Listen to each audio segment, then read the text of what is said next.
So hello students, welcome है आपका हमारे चैनल अमन वंडर क्लासेस पे।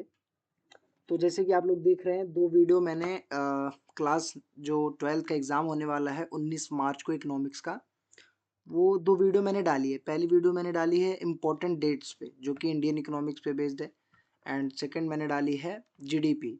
और जीडीपी बहुत अच्छे से उसमें समझाया कि मैं जो अभी पढ़ाने की कोशिश कर रहा हूँ, क्योंकि एग्ज़ाम 19 मार्च को है। अब आपको एक एक लाइन चैप्टर पढ़ाएंगे तो आप जो है थोड़ा सा बहुत ज़्यादा टाइम कंज्यूम हो जाएगा आपका। तो इससे अच्छा है कि आप वही पढ़िए कि क्वेश्चन कैसे बनते हैं, कैसे अटेम्प्ट करना है, कैसे उनको लिखना है। कहने का मतलब है, जैसे आप आपसे पूछेगा एलपीजी में, वो तीन तरीके से क्वेश्चन पूछता है। आपने थंबनेल देखा, आज हमारा टॉपिक है एलपीजी। ठीक है, तो एलपीजी में जैसे कि लिबराइजेशन, प्राइवेटाइजेशन, ग्लोबलाइजेशन हम पढ़ते हैं, पर इसके पीछे का बैकग्राउंड भी पूछ लेता है कि आखिर एलपीजी जो लागू किया गया वो किन कारणों की वजह से लागू किया गया है, यानी रीजंस क्या थे लागू करने के, इसको लाने के। पहला क्वेश्चन बन जाता है। सेकंड क्वेश्चन बन जाता है कि जो लिबराइजेशन, प्राइवेटाइजेशन एंड ग्लोबलाइजेशन तीन वर्ड हैं, किसी एक के बारे में वो पूछ लेता है कि उदारीकरण से आप क्या समझते हैं, मतलब इसके डिफरेंस बताइए, उदारीकरण वैश्वीकरण के अंदर डिफरेंस क्या है। एंड वो ये पूछ लेता है कि उदारीकरण से भारत को क्या लाभ हुआ, या वैश्वीकरण से भारत को क्या लाभ हुआ। ऐसे क्वेश्चन आपको देखने को मिलते हैं। बट अगर आपको अच्छे से पता रहेगा कि एलपीजी क्यों लाया गया, कौन लाया, और इसके मतलब ये क्या है, एक तरीके से आपको ओवरव्यू होगा, इसका आइडिया होगा, तो आप क्वेश्चन का आंसर बहुत अच्छे से अटेम्प्ट कर सकते हो और लिख सकते हो। तो आप देख रहे हैं कितना अच्छे से डाटा टाइप के आपके पास में लेके आया हूँ। और आप हिंदी मीडियम हो या इंग्लिश मीडियम, आप दोनों लोग को समझ में आने वाला है। ठीक है, तो कोशिश करूँगा कि इस वीडियो में आपको एलपीजी को, आप अगर क्वेश्चन आ जाए आपके एग्जाम में 19 मार्च को, या एमसीक्यू बेस्ड आए या थ्योरी आए, तो आप अटेम्प्ट कर सकें। ठीक है, तो एलपीजी क्या है, इससे इंट्रोडक्शन में मैं आपको समझाता हूँ थोड़ा सा। बट इससे पहले थोड़ा सा मैं बात करूँगा बैकग्राउंड की। सबसे पहले मैं आपको इसका फुल फॉर्म बता दूंगा, उसकी चिंता ना करिए, लिखवा आप लिख भी लेना, बाकी मैं बोल तो रहा ही हूँ। बट अगर एक बार मैं इसके बैकग्राउंड की बात करूँ कि एलपीजी आखिर है क्या और क्यों लाया गया, तो थोड़ा सा आप दिमाग लगाइएगा। एलपीजी, पहली बात तो यहाँ पे गैस वाले की बात नहीं हो रही है। ठीक है, मैं क्लियर कर दूं पहले, कहीं वो एलपीजी गैस लेके बैठे हो। कई कई स्टूडेंट जब जाते हैं नए नए 12th में, अगर वो एलपीजी वाला चैप्टर देखते हैं, सोचते कि अरे एलपीजी गैस के बारे में, जिनको थोड़ा आइडिया नहीं होता शुरुआत में, तो एलपीजी गैस समझ लेते हैं। वो LPG gas liquid petroleum gas की बात यहाँ नहीं हो रही है, यहाँ पे बात हो रही है भाई एलपीजी यानी liberalisation, privatisation and globalisation. Okay, तो ठीक है। और जो मेरे दोस्त देख रहे हैं उनको तो पता ही होगा, इस पे तो बहुत अच्छी डिस्कशन हुई थी हमारी एलपीजी पे। ठीक है, तो कोई नहीं, introduction of LPG policy in India, चलो कोई नहीं। तो सबसे पहले इसके बैकग्राउंड, यानी थोड़ा सा बैकग्राउंड के पे अगर जाएं तो क्या है, देखो समझो। हमारा देश आज़ाद हुआ 1947 में, ठीक है, सबको पता ही ये बात। फिर संविधान बना, ठीक है, 1950 तक। उसके बाद जो है हमारे देश में नए नए कदम उठाए गए देश को डेवलप करने के लिए, क्योंकि देखिए हमारा जब देश आज़ाद हुआ उतना वो पावरफुल तो था नहीं भाई, कि अपने आप को उतना ज़्यादा संभाल सके। और कई सारे कारण थे, बंगाल फेमाइन ले लो आप, एक समय पे आ गया, फिर युद्ध हुए, फिर बहुत सारी चीज़ें देखने को मिली। 1914 में ही वर्ल्ड वार 1 हुआ। मतलब मैं पहले की बात करूं या थोड़ा आज़ादी के बाद की बात करूं, तो हमारे देश में दिक्कतें आ रही थी। देखिए जैसे कि 1951 में हमने पहली चीज़ करी अच्छी, जो कि हमने पंचवर्षीय योजना यानी फर्स्ट 5 ईयर प्लान हमने 1951 में मतलब इंट्रोड्यूस किया।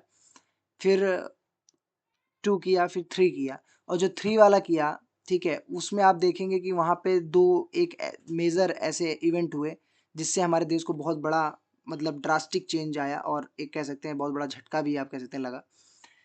1962 में चाइना से युद्ध हुआ, इंडो चाइना वार। देन हम उसमें आपको पता है, देन हमें फिर पाकिस्तान से युद्ध हुआ। बट आपको पता होना चाहिए कि चाइना से जब हमारा युद्ध हुआ उसमें हमारी हार हुई। उसमें हम बहुत बुरी तरीके से, एक तरीके से हमारे संसाधनों का उपयोग मतलब दुरुपयोग हुआ, और मैं कह सकता हूँ बहुत ज़्यादा शोषण हुआ। ठीक है, तो आप इसी तरीके से समझ सकते हैं। फिर 1965 में हमने पाकिस्तान से लड़ा, आखिर पाकिस्तान से हम जीते, वो अलग मैटर है। बट देखिए, वार जब होता है, अगर आप किसी से लड़ेंगे, जरूरी नहीं है कि आप ही उसको 10 मुंह के मारे, 2 मुंह का उसका भी लग गया तो आपको तो दर्द होगा ही। तो वही कहने का मतलब है, हम अगर जीत गए वो अलग मैटर है, बट नुकसान तो दोनों साइड का हुआ ना।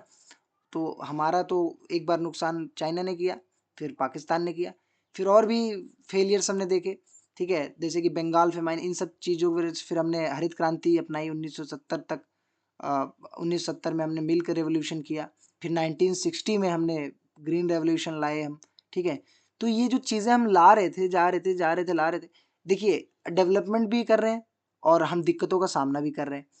तो इससे क्या हो रहा है, जो हमारे यहाँ का जो रिजर्व है या मैं कहता हूँ पैसा है, वो जा भी रहा है, आ भी रहा है, और ऊपर से उस समय गरीबी दर बहुत ज़्यादा थी, ठीक है। तो आप थोड़ा बैकग्राउंड समझ रहे हैं मैं क्या बताने की कोशिश कर रहा हूँ, जबकि यहाँ पे इतने उसके बारे में बात करना उतना इंपॉर्टेंट नहीं है, आपको यहाँ पे टॉपिक समझाना इंपॉर्टेंट है, बट मैं जानता हूँ। बट एक बार बैकग्राउंड आपको क्लियर रहेगा ना कि ये सारी दिक्कत, ये सारे अचीवमेंट हमने किए, उसके बाद क्या हुआ। तो अब हम आते हैं 1990 में, यानी 1990 में। 1990 में हमारे देश का हाल ऐसा था कि आप मान लो फिजिकल डेफिसिट बहुत ज़्यादा था, ठीक है। जीडीपी ग्रोथ रेट बहुत कम हो गई थी, 7.8% से मतलब गिर गई थी। उसके बाद जो है 15 दिन का हमारे पास जो है फॉरेन करेंसी रिजर्व था इंपोर्ट करने के लिए। किसी दूसरे देश से, जैसे हम इंपोर्ट होता है ना, दूसरे देश से कोई चीज़ मंगाते हैं उसको इंपोर्ट कहते हैं, अगर हम दूसरे देश में कोई चीज़ बेचते हैं उसको एक्सपोर्ट कहते हैं। तो दूसरे देश से जो भी संसाधन हम या जो भी गुड सर्विस लेते हैं, वो लेने के लिए हमारे पास सिर्फ 15 दिन के ही थे, मतलब रिजर्व था चलाने को देश को, ऐसा मान सकते हो आप, ठीक है। तो अब बताइए 15 दिन का था, और फिजिकल डेफिसिट, और भी अगर मैं बोलूँ जैसे कि बीओपी, सबसे इसमें यही 15 दिन वाला जो कारण है वो बीओपी का है, बैलेंस ऑफ पेमेंट, ठीक है। इसमें बहुत ज़्यादा डेफिसिट था। फिर उसके बाद गल्फ वार, आप सबको पता है गल्फ वार जो है वो भी बहुत बड़ा रोल चरम चरम पे वही लेके गया था। गल्फ वार की वजह से हम कह सकते हैं बहुत उस समय हमें दिक्कत देखने को मिली। तो गल्फ वार मतलब जो खाड़ी देश होते हैं, जो ऑयल कंट्रीज होती हैं, ऑयल मतलब एपेक्स कंट्रीज होती हैं, उन पे वार चल रहे थे। उसके बाद जीडीपी तो मैंने आपको बताया, जीडीपी लो था 7.2% से। फिर फिजिकल डेफिसिट, उसके बाद सबसे बड़ा कारण इन्फ्लेशन भी उसी दर से बढ़ रहा था। तो ये सारे कारण, अब देखो आपका एक आंसर हो गया ना कि 1991 में एलपीजी नीति अपनाने की क्या वजह थी या क्या कारण थे, या give the reason why introduce LPG in India. तो ऐसे क्वेश्चन बनते हैं, तो आपको क्या करना है भाई, लिख देना है कि 1990 में हमारे देश में बहुत ज़्यादा फिजिकल डेफिसिट था। मैं बहुत स्लोली इसीलिए बोल रहा हूँ, बहुत आराम से समझा रहा हूँ आपको, वीडियो थोड़ी लॉन्ग हो जाए पर आपको बात समझ में आ जाए कि एलपीजी क्वेश्चन बनते कैसे और लिखना कैसे, ठीक है। तो जैसे कि आपसे पूछेगा कि बताइए भाई, तो आपको बताना पड़ेगा कि हाँ ये है 1990 में हमारे देश में ये कारण थे, फिजिकल डेफिसिट, इन्फ्लेशन बढ़ रहा था, 15 दिन का ही पैसा था, जिससे हमारे देश में बहुत ज़्यादा आर्थिक गतिविधि रुक गई थी। तो इससे हमारे देश को एक नया पड़ाव पे ले जाने के लिए, नए इनोवेशन के तर ले जाने के लिए 1991 में एलपीजी आया, ठीक है। अब मैं आपको बताना चाहता हूँ कि एलपीजी कैसे आया। अब इस पे आते हैं, एलपीजी को इंट्रोड्यूस कैसे किया गया भारत में, कौन लेकर आया, कैसे आया, सब चीज़। तो सबसे पहले इसमें एक देखिए, पहली लाइन पे यहाँ लिखा हुआ है बैलेंस ऑफ पेमेंट क्राइसिस, तो ये मैंने आपको समझा दिया है, अब बताने की जरूरत है नहीं। Doctor Manmohan Singh and PV Narasimha Rao, ठीक है। तो यही, हाँ अब हम बात करते हैं। तो डॉक्टर मनमोहन सिंह, जिनका भी रिसेंटली आपको पता ही होगा देहांत हुआ, ग्रेट, ठीक है। Doctor Manmohan Singh and PV Narasimha Rao जो है, पीवी नरसिम्हा राव उस समय प्रधानमंत्री थे और doctor Manmohan Singh finance minister थे। फाइनेंस मिनिस्टर वो 22वें नंबर के थे, ये भी मैं आपको बता देता हूँ, ठीक है। डॉक्टर मनमोहन सिंह जो थे उस समय के फाइनेंस मिनिस्टर थे। तो उन्होंने क्या किया भाई कि हमारे देश में देखा कि इतनी ज़्यादा दिक्कतें आ रही हैं, इतना वो हो रहा है, तो वो अमेरिका से मदद, और भी कई देशों से मदद मांगने के लिए गए। अमेरिका ने भी बहुत, कई देशों ने भी बिलियन बिलियन में मतलब दिया था पैसा, ऐसी बात नहीं है। बट अगर हमारे देश को अच्छे से सुधारना है तो वो गए आईएमएफ के पास। तो आईएमएफ अमेरिका का ही एक संस्थान है। तो उसने बोला ठीक है हम आपको पैसा दे देंगे, बट आपको ये चीज़ें फॉलो करनी पड़ेगी। तो वही उन्होंने कहा, एलपीजी का सुझाव दिया था, तो एलपीजी हमारे देश में लागू हुई, क्योंकि उनको पता था कि पैसा आएगा, ऐसे ही आएगा। तो अगर हम ये नहीं करवाएंगे तो हमारा ये पैसा देश दे ही नहीं पाएगा, या बहुत सारे और भी रीजंस। तो हमारे देश के लिए वो अच्छा भी साबित हुआ, बट हम टू लेट थे। मैं अगर आपको फिर से अगर डेप्थ में थोड़ा बताने की कोशिश करूँ थोड़ा सा, ठीक है, 12th के हिसाब से आपके लिए बहुत है, बट मैं एक बात कहूँ कि एलपीजी जो है चाइना में बहुत, एलपीजी नहीं, वहाँ आर्थिक सुधार में कहूँगा, एलपीजी तो नहीं, आर्थिक सुधार उसने हमसे बहुत पहले अपना लिया। और आज एक वही कारण है, मेन कारण मैं बोल सकता हूँ, जिससे चाइना हमारे से बहुत आगे, वरना हम चाइना पे एक तरीके से अभी हम रूल कर रहे होते और बहुत आगे होते उससे, बहुत मतलब इकोनॉमिकली हम और फाइनेंशियली बहुत आगे होते भाई, ठीक है। अगर हम थोड़ा सा और 10-12 साल 15 साल पहले अगर इसको, और उस मतलब 20-30 साल पहले, या मैं कहता हूँ 10-15 साल पहले अगर अपना लेते तो बहुत आगे जाते, ठीक है। तो डॉक्टर मनमोहन सिंह जी थे जो वो आईएमएफ के पास गए, तो उन्होंने मदद मांगी, तो इन्होंने बहुत सारे प्लान बनाए, बहुत सारे चीज़ें सोची, क्योंकि ये बहुत अच्छे इकोनॉमिस्ट भी थे, ये इकोनॉमिस्ट भी थे, इन्होंने ये थे। तो ये जो है अच्छा से रूल समझकर बढ़िया से हमारे देश में ये चीज़ लेकर आए। अब आपका एक क्वेश्चन बन सकता है, एलपीजी हमारे बाद में लाने वाला कौन है एमसीक्यू में, तो डॉक्टर मनमोहन सिंह उसमें ऑप्शन में रहेगा। या ऐसे पूछ सकता है कि उस एलपीजी नीति को लाते वक्त या हमारे देश में जब इंट्रोड्यूस किया गया, तो उस समय के फाइनेंस मिनिस्टर कौन थे, डॉक्टर मनमोहन सिंह। और ऐसे भी पूछ सकता है पीएम कौन थे, तो पीवी नरसिम्हा राव। तो आपका एमसीक्यू भी हो गया और क्वेश्चन आंसर भी हो गया। अब इंट्रोडक्शन ऑफ एलपीजी, ठीक है, स्ट्रेटेजिक इकोनॉमिक रिफॉर्म था ये। Opening up to global market, ये 4 वाली लाइन अगर आप मतलब 4 वाला पॉइंट आप देख रहे हो, तो लिखा है opening up to global market. इसका मतलब क्या है? इसका मतलब है कि जो एलपीजी का मुद्दा मतलब मेन जो गोल था वो यही है कि ओपनिंग करना है ग्लोबल मार्केट को हमारे देश में इन्वेस्टमेंट के लिए, हमारे देश को किसी देश में आने जाए व्यापार करने के लिए एक तरीके से ओपन करना। इनकरेज फॉरेन इन्वेस्टमेंट, वही बात कि जब हमारा देश ओपन होगा तो फॉरेन जो इन्वेस्टमेंट है, एफडीआई है, एफपीआई है, वो हमारे देश में अट्रैक्ट होगा और आएगा, तो हमारे देश में डेवलपमेंट बढ़ेगा। रिड्यूसिंग गवर्नमेंट कंट्रोल, अब ये मुद्दा देखिए, ये आप बोल सकते हैं उदारीकरण, ठीक है, उदारीकरण को अभी समझाऊंगा मैं एक एक करके, अभी सब समझाऊंगा, एलपीजी का फुल फॉर्म बताऊंगा कैसे क्या है, बहुत सारी अभी बातें करनी है। बट इतना ही मैंने बता दिया ना, आपके 2 से 4 क्वेश्चन अगर एलपीजी से आ जाए तो आप कर सकते हो। रिड्यूसिंग गवर्नमेंट कंट्रोल यानी कि उदारीकरण आप कह सकते हो, कि गवर्नमेंट ना क्या करती थी उस समय 1990 में, उससे पहले मतलब 1991 से पहले अगर किसी को बिजनेस करना है या कुछ भी करना है तो बहुत सारे लाइसेंस वगैरह लेने पड़ते थे। मतलब 17 से ज़्यादा जो है जो मतलब उद्योग थे उस पे लाइसेंस हटा दिया, और 3-4 जैसे अब एनर्जी है या अल्कोहल है, इन सब पे लाइसेंस अभी भी लेना पड़ता है, बट बहुत सारी चीज़ों पे उन्होंने लाइसेंस हटा दिया। जैसे परमाणु अब बम बना रहा है कोई, एटॉमिक वाला काम कर रहा है, तो उस पे तो लाइसेंस लेना ज़रूरी है, क्योंकि वो तो एक बहुत बड़ी चीज़ हो गई और गवर्नमेंट ऑथराइज़्ड होना भी चाहिए। बट जो चीज़ नहीं रिक्वायरमेंट है उस पे भी ये लाइसेंस मतलब फालतू का, तो कोई करना भी चाहेगा तो नहीं करेगा ना, तो इससे देश में बहुत ज़्यादा वो होता था कि भाई कौन करे।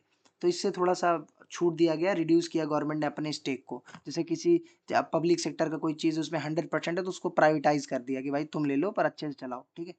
अब समझ में आई आपको बात? तो ये था। अब मैं बात करता हूँ एक बार एलपीजी का फुल फॉर्म आपको अच्छे से दिखा देता हूँ, फिर आगे बढ़ते हैं। तो ये है एलपीजी का full form, India's economic transformation through LPG. ऊपर वाले को इग्नोर करो, लिबराइजेशन, प्राइवेटाइजेशन एंड ग्लोबलाइजेशन। अब यहाँ पे देखो कितना अच्छा लिखा भी हुआ है, लिबराइजेशन मतलब ओपन, यहाँ पे ओपन लिख दिया इसने, reducing government restrictions to promote growth. किस लिए? ग्रोथ को प्रमोट करने के लिए गवर्नमेंट ने रिड्यूस कर दिया अपने रिस्ट्रिक्शंस को, कि भाई अब इस पे रिस्ट्रिक्शन नहीं है। कोई भी जैसे 50 चीज थी तो अब उसने 5 पे ही रिस्ट्रिक्शन किया, बाकी 45 पर छोड़ दिया। आप समझ में आ रहा है आपको? कि जैसे कोई कोई चीज होता है ना कि उदाहरण, अब मुझे मान लीजिए कुछ चीज़ खोलना है और उस पे लाइसेंस रहे, 40 लाइसेंस रहे, तो मैं सोचूंगा यार इससे ज़्यादा तो गवर्नमेंट ही मेरा खा लेगी पैसा लाइसेंस ये वो करने में, तो मैं क्यों ओपन करूं? तो इससे आर्थिक गतिविधि नहीं होगी देश में, जीडीपी नहीं बढ़ेगा, ग्रोथ रुकेगी, बहुत सारी चीज़ें हैं, एम्प्लॉयमेंट नहीं मिलेगा, जॉब क्रिएशन नहीं होगा, बहुत सारी चीज़ें हैं। तो लिबराइजेशन एक ये भी कारण है, ओपन, ओपन का मतलब है लिबरा। ग्लोबलाइजेशन भी एक तरीके से ओपन है, पर वो इंटरनेशनली ओपन की बात करता है, कि मतलब देश से देश को ओपन करना। तो globalisation integrating India into the global economy, मतलब देश को एक दूसरे से कनेक्ट करना। अब यहाँ मैं थोड़ा एक टाइम लूंगा आपका। ग्लोबलाइजेशन को हिंदी में बोलते हैं वैश्वीकरण।